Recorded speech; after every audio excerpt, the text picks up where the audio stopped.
바울이 빌레몬에게 보내는 편지가 이제 끝이 나고 있습니다. 오늘 본문을 살펴보기 이전에 우리가 이전까지 함께 살펴보았던 이 빌레몬서의 내용을 다시 한번 정리하고 넘어가고자 합니다.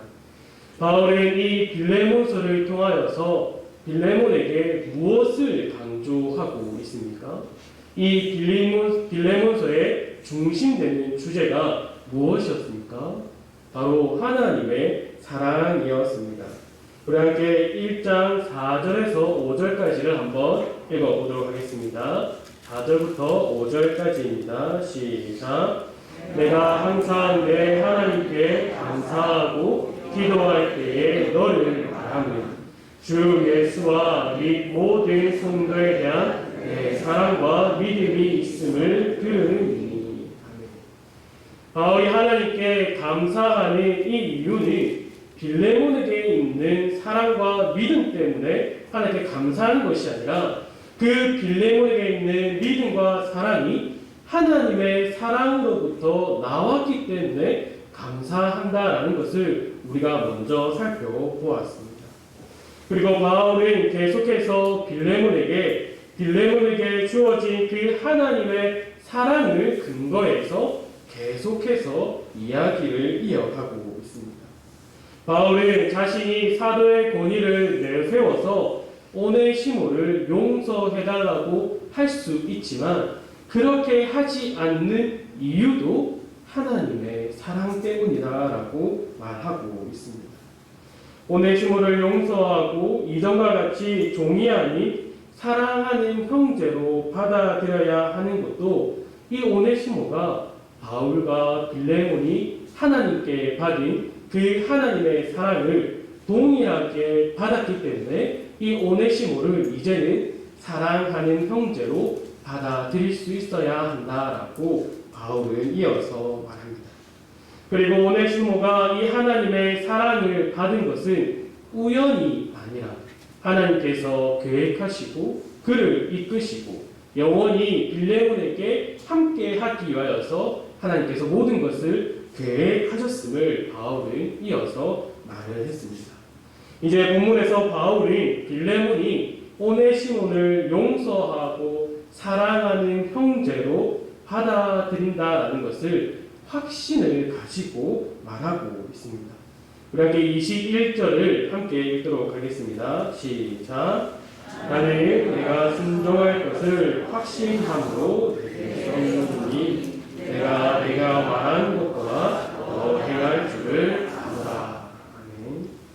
바울이 이렇게 확신하는 이유가 무엇 때문이겠습니까? 어떤 이들은 이 본문에 나오는 18절의 내용 때문에 확신한다고 합니다. 18절에 이렇게 나와 있습니다. 그가 만일 내게 불의를 하였거나 내게 빚진 것이 있으면 그것을 내 앞으로 계산하라. 바로 이 말씀을 통하여서 빌레몬이 오네시모를 통해 받은 그 불이익을 바울에게 달아놓으면 되니 이 오네시모를 당연하게 용서할 수 있다라고 말합니다. 정말로 빌레몬이 이익과 불이익이라는 그 계산의 잣대로 오네시모를 용서하고 사랑하는 형제로 받아들이는 것일까요? 바울은 빌레몬을 보고 그가 어떠한 사람인지를 보고 나서 확신을 가지고 이 서신을 편지를 쓰고 있는 것이 아닙니다. 그가 확신이 가득하게 이 편지를 쓰는 것은 우리가 계속해서 이 빌레몬의 주제라고 말하는 하나님의 사랑의 근거에서 확신을 찬 편지를 쓰고 있는 것이요. 사랑하는 성도 여러분, 바울이 이렇게 확신에 차서 빌레몬에게 요구하고 계속해서 알려주고 있는 이 하나님의 사랑이 무엇일까요? 제가 한 10초를 드리겠습니다. 한 마음으로 이 하나님의 사랑이 무엇인지 정의를 내려보시기 바랍니다. 제가 10초를 한번 드리도록 하겠습니다.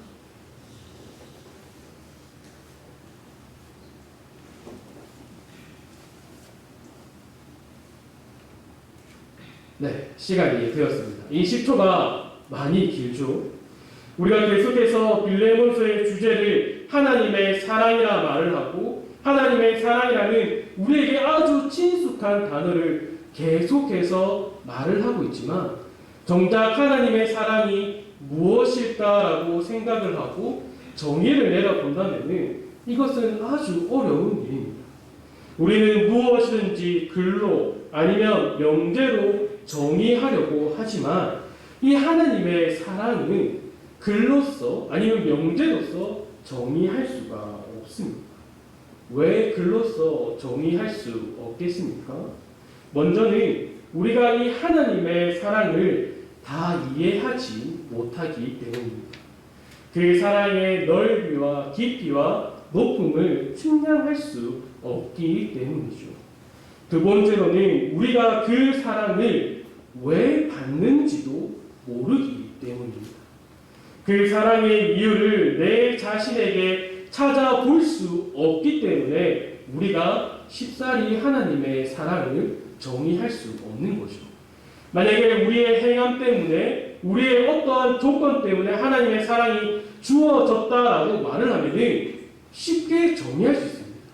내가 어떠한 일을 했기 때문에 하나님의 사랑이 주어졌다. 이것을 동일시하게 여기고 내가 하면은 하나님께서 사랑을 주신다라는 명제로 만들 수 있다라는 거죠. 하지만 우리에게 조건이 없기 때문에 하나님의 사랑을 글로 정의하거나 명제로 만들 수 없는 것입니다. 우리는 하나님의 사랑을 글로 표현하기 힘들지만 증거를 통하여서 하나님의 사랑을 볼 수 있습니다. 그 증거가 무엇입니까? 바로 첫 번째로는 하나님의 사랑의 결정체인 이 땅에 오신 예수 그리스도입니다. 그리고 두 번째로는 그 하나님의 사랑이신 그리스도께서 구원한 바로 우리이죠. 우리가 하나님의 사랑을 정의해 보라라고 했을 때에 눈을 감고 10초간 생각하라고 한 것은 마치 이전까지 나에게 주었던 하나님의 사랑이 주마등처럼 지나가기 때문입니다. 이전에 내가 죄인으로 살아갔지만 그 죄 가운데서 죽은 상태로 살아갔지만 하나님의 사랑이 나에게 오고 그것을 깨달았을 때에 내가 하나님을 믿고 고백하고 찬양하는 그 모든 것이 하나님의 사랑이라는 그 단어를 이야기할 때에 주마등처럼 지나가기 때문이죠. 이렇게 하나님의 사랑의 증거가 확실하기 때문에 바울은 확신을 가지고 글을 쓰고 있는 겁니다. 바울도 하나님의 사랑의 증거였으며 빌레몬도 동의하죠. 빌레몬에게 있어서 하나님의 사랑은 단순히 개념, 지식이 아니었습니다. 자신에게 일어난 실제였습니다. 그래서 바울은 이 편지를 받아서 읽는 빌레몬이 자신의 사랑으로 오네시모를 용서하는 것이 아니라 자신의 사랑으로서 그를 사랑하는 형제로 받아들이는 것이 아니라 하나님의 사랑으로서 그를 용서하고 그를 사랑하는 형제로 받아들일 수 있는 것이요. 우리가 읽은 본문 21절에도 이렇게 나옵니다. 내가 내게 말한 것보다 더 행할 줄 아노라. 바울이 이렇게 말할 수 있는 것은 빌레몬이 하나님의 사랑을 받았기 때문이죠. 사랑하는 성도 여러분, 여러분이 하나님의 그 사랑의 증거임을 고백하십니까? 여러분이 하나님의 사랑의 증거임을 고백하며 살아가십니까? 만약에 고백하신다라고 대답을 하셨다면 어떻게 그것을 고백하며 살아가십니까? 이 고백은 첫째로 예배의 자리에 나오는 것으로 시작됩니다. 저번 수요 기도에서도 다루었지만 우리 스스로 내 힘으로 예배 자리로 나오는 것이 아니라고 했습니다. 하나님의 은혜가 있어야지 우리가 이 예배의 자리에 나올 수 있는 거죠. 우리의 발걸음과 우리의 마음이 이 자리로 향할 수 있습니다. 그래서 예배의 자리에 나왔다라는 것이 하나님의 사랑이 우리에게 있다라는 증거라고 함께 나누었습니다. 하지만 예배의 자리에 나왔다고 해서 모두가 은혜를 받는 것은 아닙니다. 예배의 자리에 나왔을 때에 수많은 유혹들이 우리에게 다가옵니다. 속으로 예배를 마치고 무엇을 할까? 오늘 저녁 반찬은 무엇을 해야 하나? 핸드폰 알림이 울리는데 궁금하네라고 하면서 핸드폰에 손이 가는 나의 모습들. 그리고 저 사람 새로 보는 옷인데 이 설 명절이라고 또 새 옷을 하나 입었나? 라고 해서 눈이 가는 게 우리의 모습이죠. 여러 가지 생각 때문에 우리는 그 예배에 집중하지 못할 때가 많습니다.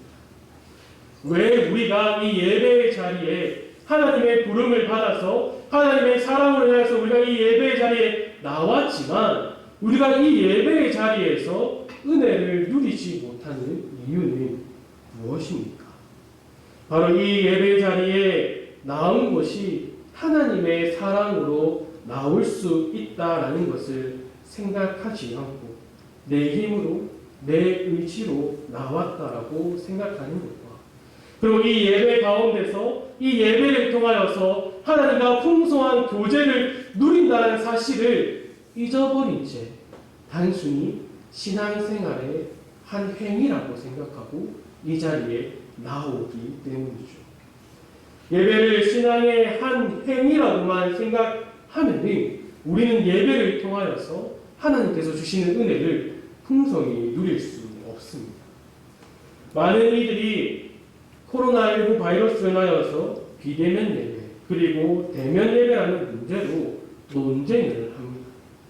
그리고 코로나19 바이러스가 종식되었을 때에 이 온라인에 익숙해진 성도들을 어떻게 다시 예배의 자리로 불러 모을 수 있을까에 대한 문제를 이야기하는 것이 가장 중요하다라고 이야기를 합니다. 이 대면 예배와 비대면 예배 그리고 다시 모이게 하는 문제는 중요한 이야기입니다. 하지만 저는 이 문제들의 본질적인 것, 예배를 통해 하나님의 사랑을 누리고 있는가, 예배에서 하나님과 풍성한 교제를 누리고 있는가의 문제를 해결하고 회복해야 한다라고 생각합니다. 예배의 자리에 하나님께서 나를 불러주신다고 늘 생각하는 그리스도인은 이 예배의 자리를 늘 사모합니다.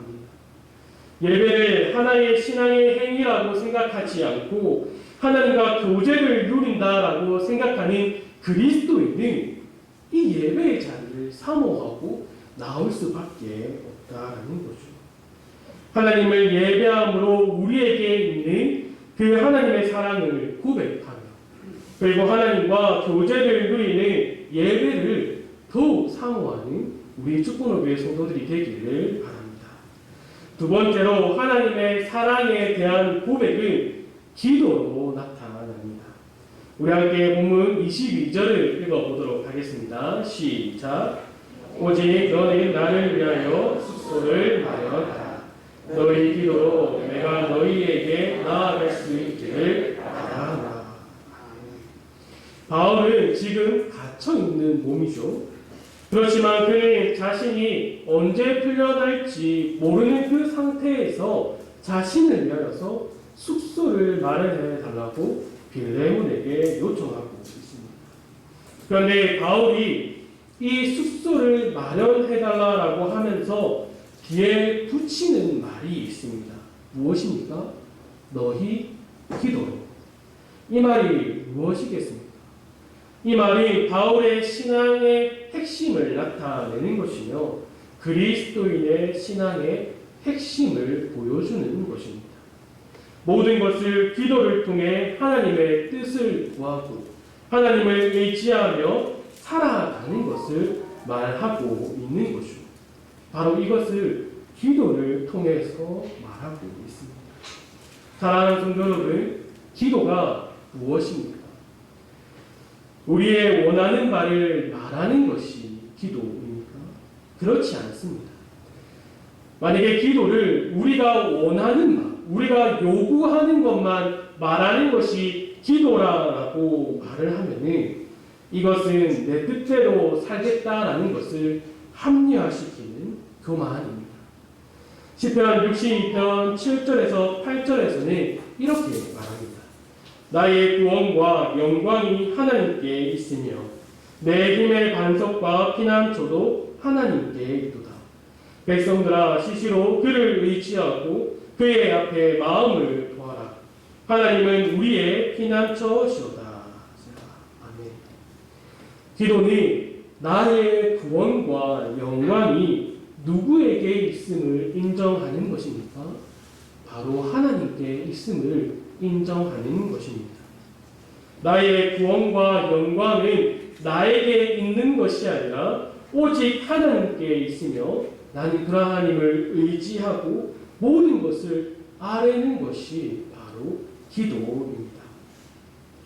웨스트민스터 대결문답 185문에서는 우리가 어떻게 기도해야 하는지를 알려주고 있습니다. 제가 한번 읽어드리도록 하겠습니다.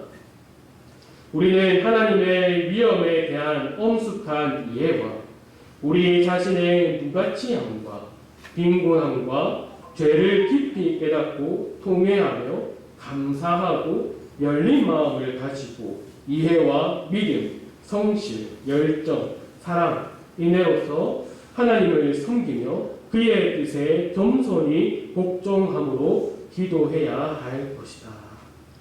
이를 요약해서 말하면 기도란 내가 죄인임을 고백하고 그와 동시에 내 뜻이 아닌 하나님 뜻에 겸손히 복종하는 것이 기도입니다. 저는 계획대로 움직이는 것을 좋아합니다. 일을 하기 전에 먼저 계획을 세워서 해야 합니다. 만약에 이 계획대로 되지 않으면 불안해합니다. 그리고 저는 욕심이 많습니다. 어릴 때 친척들을 보았을 때 친척들은 정말 잘 사는데 저희 집만 못 사는 것을 보고 욕심이 많이 생겼습니다. 그리고 이 돈을 많이 벌어서 꼭 성공해야지라는 그러한 생각들을 가지며 살아갔습니다. 이 어릴 때 욕심이 많고 또 계획을 세우는 것을 좋아하는 성격인 제가 TV를 보다가 딱 꽂힌 드라마가 있었습니다. 당시 그 박신양 배우가 주연으로 나왔던 쩐의 전쟁 혹시 기억하십니까? 그 쩐의 전쟁을 보고 이거다라고 생각했습니다. 이 박신양 씨가 확실한 계획을 세워서 아주 큰 돈을 버는 일, 제가 그것에 감명을 받아서 나도 이후에 확실한 계획을 세워서 많은 돈을 벌어야지라고 생각하며 이 사기꾼을 말하는 거죠. 이 사기꾼을 꿈꾸며 장래희망을 삼고 자랐습니다. 이제는 그렇지 않습니다. 하지만 여전히 저에게는 이 계획을 세우고 또한 욕심이 여전히 저에게 있습니다. 이러한 저를 잘 알고 있기 때문에 저는 이 제 자신을 죽이기 위하여서 의식적으로 하는 말들이 있습니다. 기도하고 기도는 했냐? 이런 말을 의식적으로 합니다. 제 사모가 집에서 이 뚜껑이 안 열린다고 뭘 가져오면은 제가 하는 말이 있습니다. 기도해보고 한 번 더 열어보세요. 이렇게 말해요. 제 친구들이 뭐 고장나서 저에게 가져오면은 기도는 먼저 해봤네. 기도해보고 작동될 거다. 라고 이렇게 말을 합니다. 장난식으로 말하는 거지만 저는 의식적으로 계속해서 말을 합니다. 왜냐하면 제 자신을 알기 때문입니다. 욕심이 많고 내 계획대로 살아가야 한다라고 생각하는 것이 저에게 많기 때문이죠. 그리스도인이 기도의 자리를 멀리하게 되는 것은 바쁜 현실에서 기도할 시간이 없기 때문이 아닙니다. 바로 내 죄를 알기 때문이죠. 내 죄를 알기 때문에 기도의 자리에 나왔을 때 내 죄가 들킬까봐 무서워서 계속해서 기도의 자리를 피하게 됩니다. 그리고 내 뜻대로 하고 싶어서 뭐든지 내 뜻대로 살고 싶어서 기도의 자리에 나와서 하나님께 아뢰고 하나님의 뜻을 구하기보다 내 뜻대로 먼저 행하게 되는 거죠. 그래서 기도의 자리에서 계속해서 멀어지는 겁니다. 하지만 그리스도인은 자신의 뜻대로 살아가는 사람들이 아닙니다. 왜 그렇습니까? 이미 한번 죽었기 때문입니다.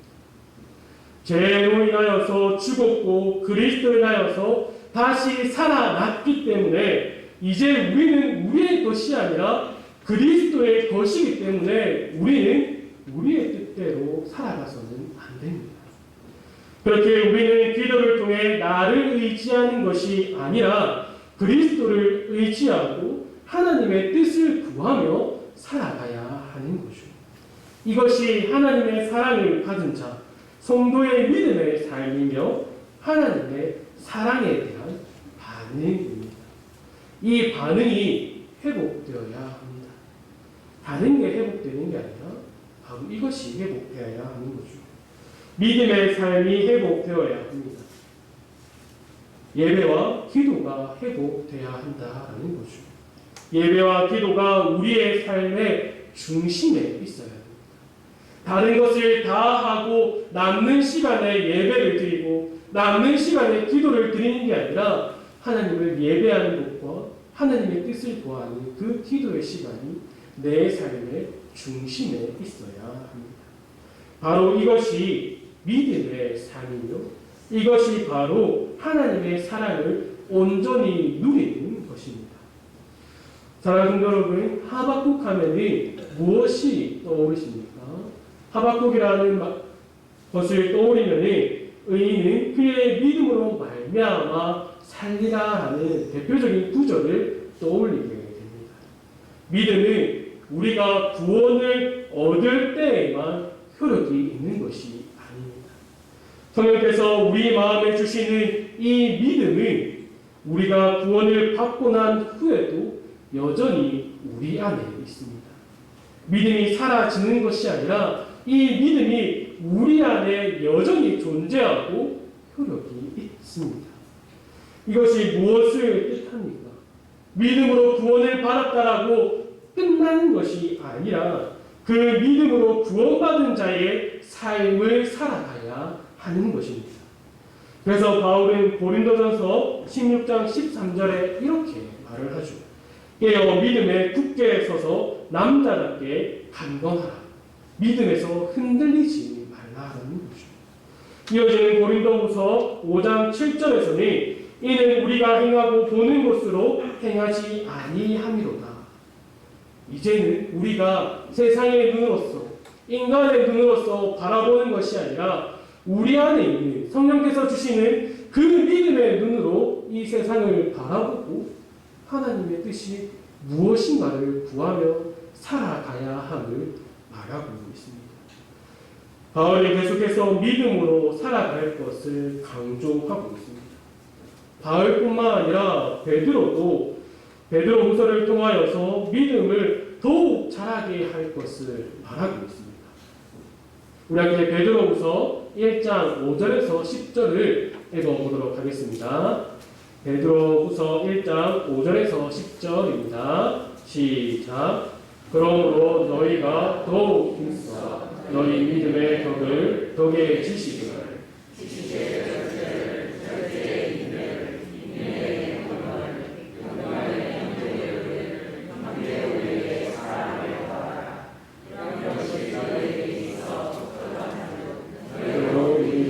예수 그리스도를 알기에 게으르지 않고 열매 없는 자가 되지 않게 하려니와 이런 것이 없는 자는 유대인이라 보지 못하고 그에게 죄가 깨끗하게 된 것을 잊어버리라.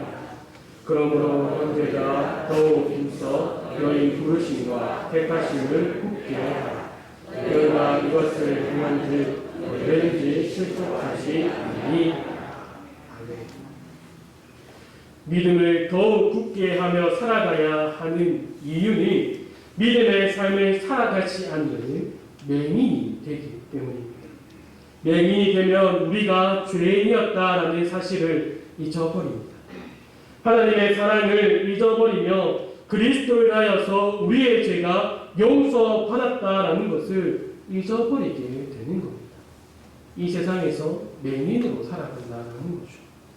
이러한 우리를 하나님께서 잘 아시기에 믿음으로 살아갈 것을 계속해서 요구하십니다.